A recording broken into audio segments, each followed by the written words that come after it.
নমস্কার বন্ধুরা, recruitment update YouTube চ্যানেলে সকলকে স্বাগত জানিয়ে আজকে 12/4/2021 আমরা জানি যে বিধানসভা ভোট 2021 চলছে। চতুর্থ দফার ভোট সম্পন্ন হয়েছে। এরপর এখনও 4টে দফার ভোট বাকি রয়েছে।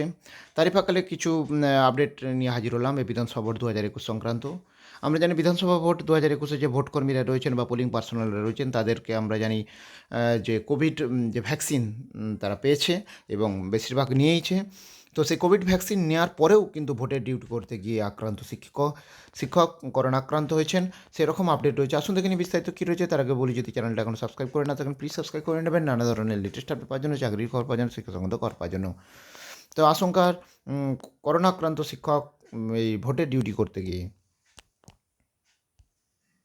করোনা ভ্যাকসিনের 2টি ডোজ নিলেও নির্বাচন কমিশনের অসচেতনতা এবং ব্যবস্থাপনায় করোনা আক্রান্ত হলেন বাঁকুড়ার শিক্ষক মলয় কুমার দে। খাতড়া মহকুমা কাঁকড়াতাড়া শিবানন্দ স্মৃতি বিদ্যালয়ের এই শিক্ষক 2টি ভ্যাকসিন নিয়ে গত 1 এপ্রিল ভোটের ডিউটি করেন।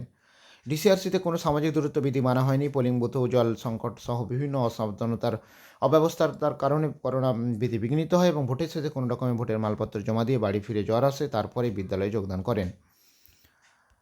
এবং গত বৃহস্পতিবার স্কুল থেকে ফিরে পুনরায় জ্বর আসায় হাসপাতালে পরীক্ষা করলে করোনা পজিটিভ ধরা পড়ে। করোনায় আক্রান্ত শিক্ষকদের কোয়ারেন্টাইন লিভ দিতে all post graduate teachers welfare অ্যাসোসিয়েশনের পক্ষ থেকে বারবার দাবি জানালেও শিক্ষা দপ্তর নীরব। পরবর্তীতে ভোটকর্মীদের এই ঘটনা আতঙ্কের মধ্যে ফেলে দিল। এই প্রসঙ্গে সংগঠনের সাধারণ সম্পাদক চন্দন গড়াই ঘটনা প্রসঙ্গে নির্বাচন কমিশনের ডিসিআরসিতে করোনা বিধি অনুসারে প্রয়োজনীয় ব্যবস্থা না থাকাকে দায়ী করেছেন এবং করোনা কোয়ারেন্টাইন লিভের জন্য রাজ্য সরকার ও শিক্ষা দপ্তর শিক্ষকদের প্রতি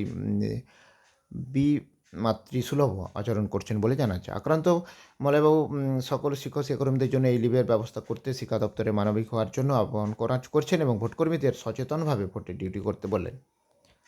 তাহলে দেখলেন করোনা ভ্যাকসিন নিয়েও কিন্তু করোনার হাত থেকে রেহাই পাওয়া যায় না, এই খবরটা থেকে পরিষ্কার বোঝা যাচ্ছে।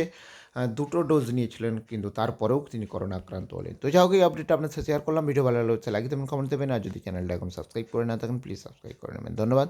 ফিরে আসছি পরের আপডেট নিয়ে।